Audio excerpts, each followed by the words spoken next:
Good afternoon. Hopefully you're doing well with your lunch. Let's dive in. I don't want to keep you from your lunch, so let's do there. Let's go. Okay, we're going to talk a bit about the billion-ton bioeconomy initiative. Then we'll talk about some activities in FY16. And as we go through, we're going to be pulling out where I see some unique opportunities for moving forward with bioeconomy. So I wanted to frame it along the lines of, what's our challenge? That top line there, more than $1 billion is spent every 3 days on US crude oil imports. That's at $40 a barrel. That is not at 70, not at 80. If you start to go to 70, 80, the number of days comes down rapidly. Transportation accounts for about 67% of petroleum consumption and 26% of the greenhouse gas emissions in the US. In fact, this year is an interesting year. For the first time, it's the transportation sector that has more emissions than the static power sector, because of all the breakthroughs with renewable power, with the switching from coal to gas in the US. And so the transportation sector is going to become more of a focus. So what about the opportunities? Harry talked about yesterday the 2016 billion-ton update. So yes, 1 billion tons can sustainably be accessed, pulled together in the US. So what if you took it en masse, to say you can access the 1 billion tons, that would displace up to 27% of US petroleum use by 2030. And that's along the lines of Harry's infographic of the bioeconomy. And if you took all the products, the power, and the fuel together, as you've parsed them out, that could be up to 400 million tons of greenhouse gas equivalents. That is a gross estimate, not a net. So in the coming year, we will need to dig in and start looking at what are the detrimental effects, and Harry started mentioning them. We talked about job gains.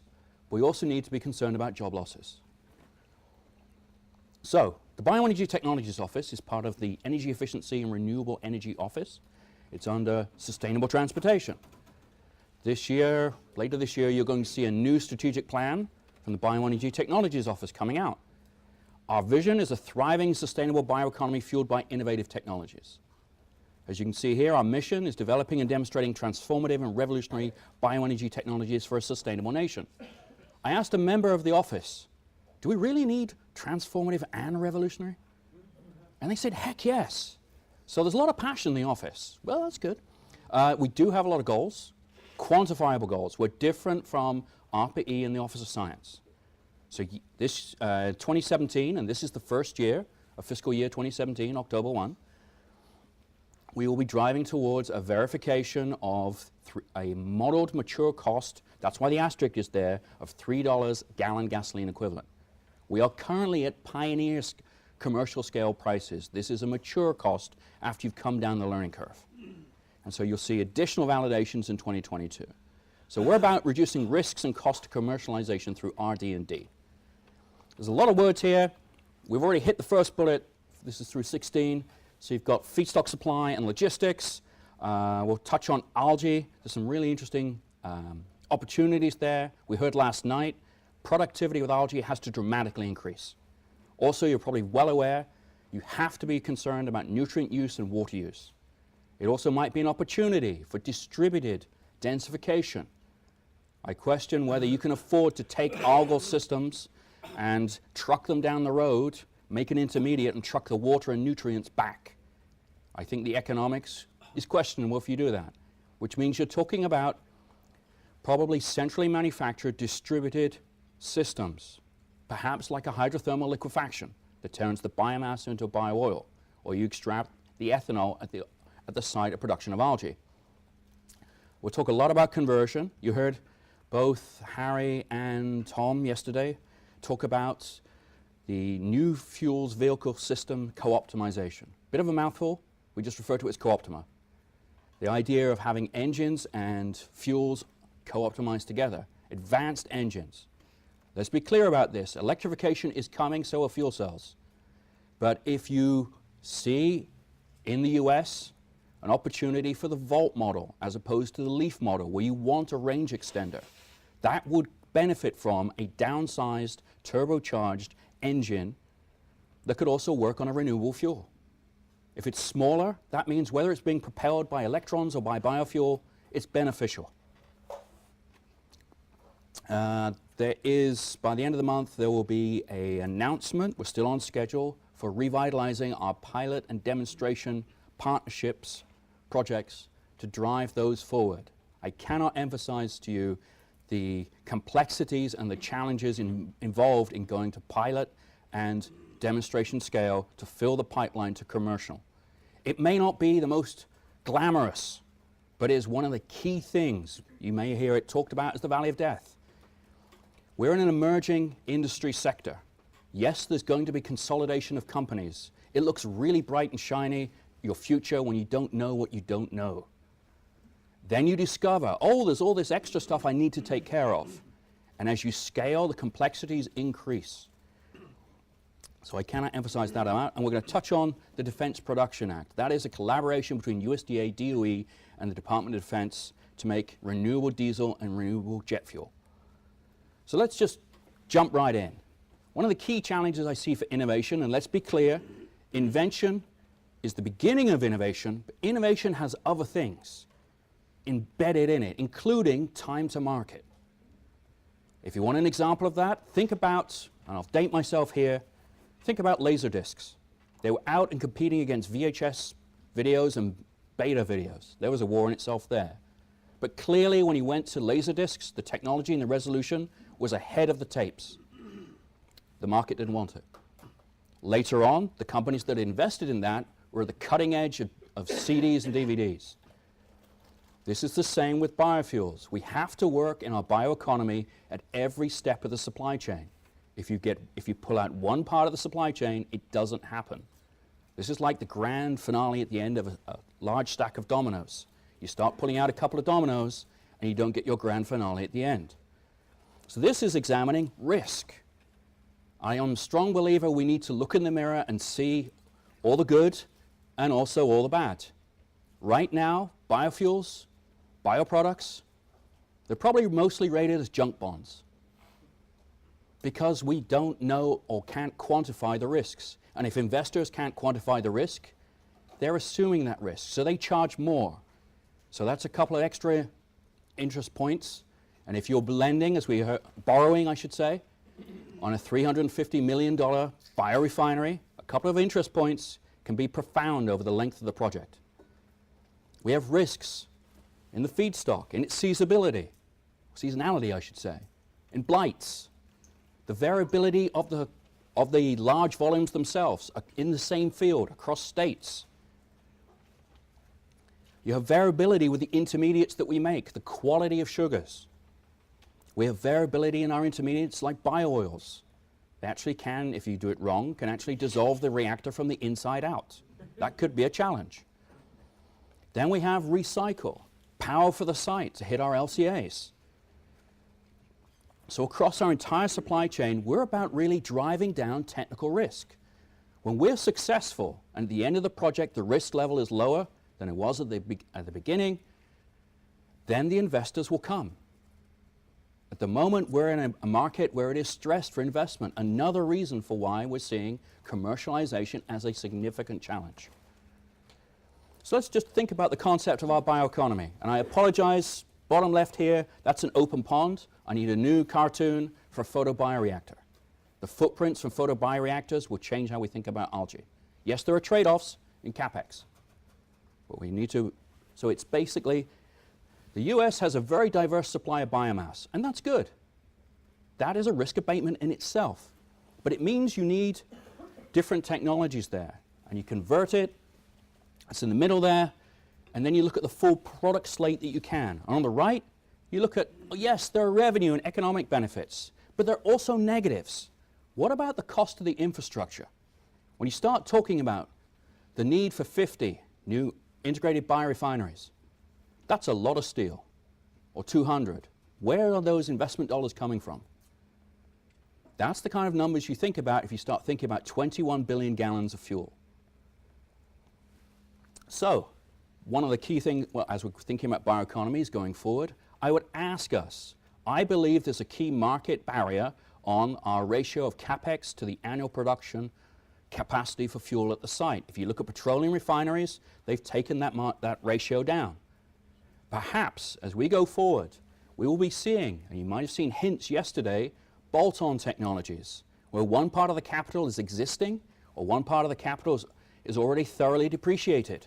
That's how we saw corn ethanol and cellulosic ethanol coupled together. Another exciting breakthrough in this area is with some of the bio-oils. We're beginning to see bio-oils enter into petroleum refineries and look at co-processing through an FCC at 2 to 5% of a bio-oil, utilizing the thoroughly depreciated capital that's in that petroleum refinery. And oh, by the way, if you make the petroleum refinery the entity that makes the fuel, they collect the RINs because they made the fuel. That might shift how refineries think about working with biomass. Yes, we have a lot of work yet to do, because if you have oxygenates in a refinery, you have to make sure they don't go into certain product streams. For instance, jet fuels. Bad things happen when you put oxygenates into a jet engine, or they can. And you can't afford to have risks when you're 30,000 feet up and you have the lives of people in a plane. You can't just stop. So we talked about replacing the barrel. Harry was talking about that yesterday. But I will also point to, if you look at the barrel, you look at the number of gallons that come from it, it's about 40%. It's the gasoline fraction. But what about the diesel and the jet and the heating oil and those products? We import crude. We don't tend to import the gasoline streams. Well, you can, but typically we go for the crude. And you see that electric vehicles and fuel cells are coming in the gasoline sector. The same cannot truly be said for diesel and jet. For jet, the only option is biofuels, as we saw yesterday through 2050. There's a National Academy of Science study that talks to this. Also on long-distance diesel trucks, if your revenue stream is the payload, you do not want to give up half your flatbed, which is your revenue stream, to have your batteries back there. That's a challenge economically. Then we shift to, what about products? So 76% of the volume of US oil, fuel makes up about 76% of the cut of the fuel. And it brings in the US about $935 billion a year.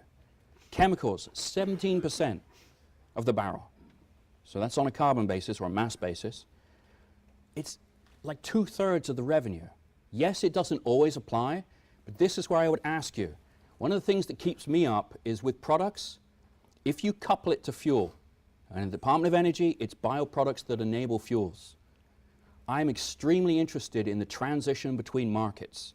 If you couple it of products to fuels, you saturate the products as you build to volume. You naturally focus, and you hear people talk about high-value products. One extreme might be the nutraceuticals and the pharmaceuticals. They don't scale at the scale of fuel. You start saturating markets and eroding your profit margins.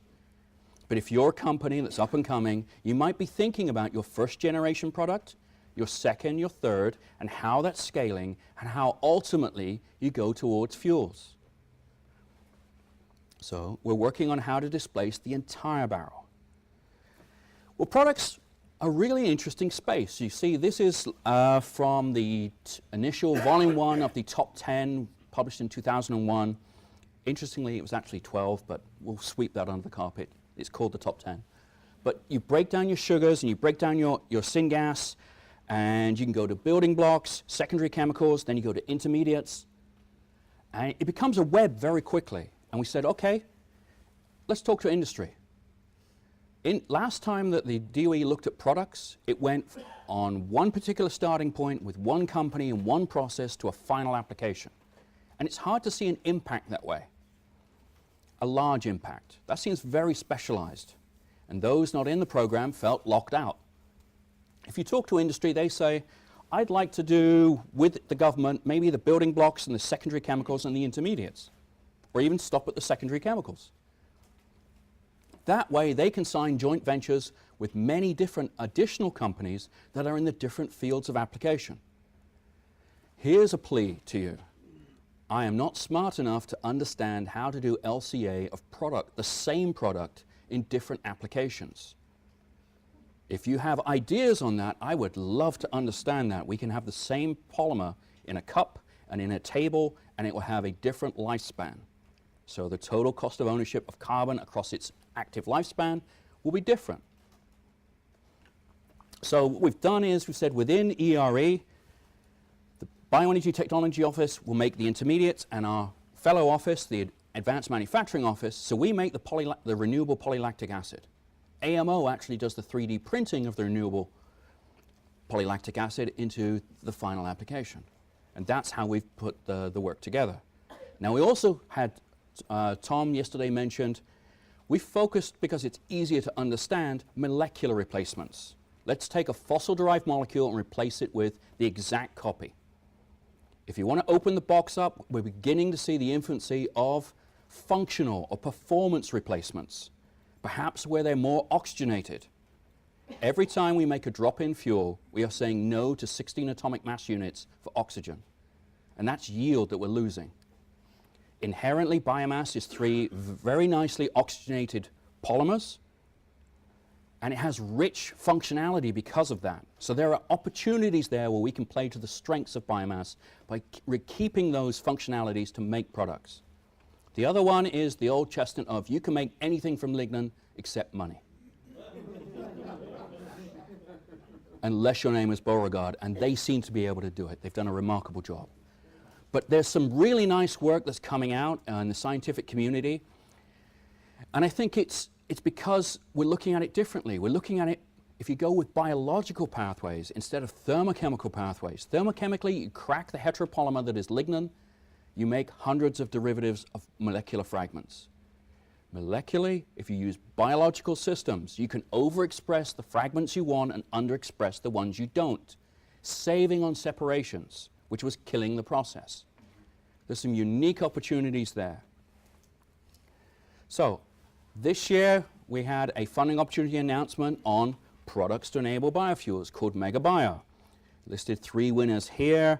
I would point out, we traditionally thought biological systems are favored towards the products because of their selectivity. The last one is actually on bio-oil and trying to get the methoxyphenols out of the bio-crude that they make through fast pyrolysis and subsequent upgrading. If they can get valued products out before they take it to a fuel, that helps their economics. Feedstocks and supply, you're very familiar with, you're the experts on how it's at least a 4-dimensional problem here, and I would say it really needs the word robust above the biomass supply. It's underestimated continually. The variability of your feedstock as you have it sitting outside for a year is dramatic, or across the years. We need cost, quality, and quantity. And it has to be sustainable. So, as we go forward, and we began to touch on this, the concept of a distributed site for densification of biomass. So your transportation costs go down and your footprint goes down. Another concept further out could be the blending of biomass to become feedstocks. So you diversify your risk. There are some cost-advantaged feedstocks out there like sorted dry MSW. Nothing in engineering is free, so there are trade-offs. The variability there could be quite large. So then you blend it with perhaps some cleaner feedstocks, and then you have a risk reduction. I'd point out the National Agile Biofuels Technology Review, an update on the 2010 roadmap. We've come a significant long way already, but we have a long way to go. We're at about $15, $18 a gallon currently, mature modeled cost. It's a long way to 3. We need enhanced performance there. The other thing with Algal systems, there have been a lot of great breakthroughs at the bench. We need to work on the transfer function that goes outside. If you put it outside in ponds, the sun can go behind clouds. A plague of locusts can go past. I kid you not. Crickets in the thousands drop into a pond. Canadian geese fly over and stop in your algal pond and it crashes. A quarter-mile length of tumbleweeds blow into your pond and it crashes.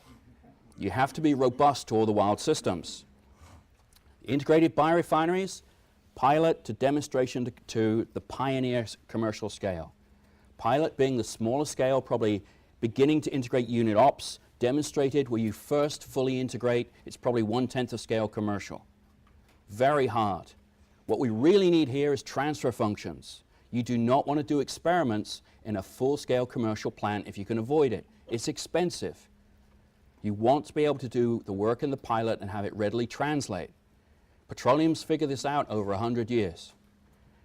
The Defense Production Act. Why does it matter? Number one, when there's successfully over 100 million gallons of drop-in diesel and jet fuel. And that last column, we've seen incentives, market push. We haven't seen market pull. They are about to put steel in the ground. But we've seen airlines sign up with low fuel prices. They're still signing, saying they want the offtake of the fuel. This is market pull. This is a potential early adopter market for us, the aviation sector. In the last 6 months, you've seen all kinds of announcements from Lufthansa, JetBlue, United, Virgin, all wanting biofuels for their jets. That's Co-Optima, we'll go through that. This is the Agile Biofoundry. And there's been great breakthroughs in DARPA, NSF, and Office of Science. This is synthetic biology. What we want to do is take those tools that they've developed, do the build, test cycles, but we want pilot in there.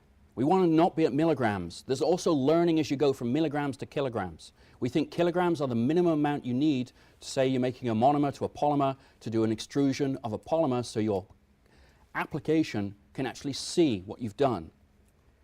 This will be faster. It will change how we think about scaling or generations because you keep the same CapEx in place. The other key thing here, this is organic systems. This is carbon efficiency. If you pay $84 a ton for your biomass, you want to maximize the use you derive from that biomass. And at the same time, that helps on the environmental front. The less carbon you waste, the less you have to clean up. So engineers and ecologists are aligned. They just speak a slightly different language. The complement to that is ChemCap Bio. This is bringing the labs, the last one is bringing the labs together. I should go back there. To make a robust chassis. You rip out that you can abuse the chassis, industrially relevant, and then you put in the interior of it over, you engineer what you want to overexpress. We see universities and industry plugging into this core that we have at the labs, leveraging existing infrastructure, such as JGI, such as EMSL, such as what you already have at Berkeley. And then the scale-up at Lawrence Berkeley and the scale-up at NREL. ChemCap Bio is the inorganic systems, leveraging the tools you have there, such as the beamlines you have access to. This is high-performance computing and high-throughput screening to drive inorganic catalysts, the complement of the organic catalysts in the biological systems. Again, carbon efficiency. Waste-to-energy activities. What this really is broadening access to carbon carriers. We have biomass, and we have materials that we use. The population in the world is growing, which means our waste will be growing. We will try and reduce it. Yes, we should be very careful about recycling.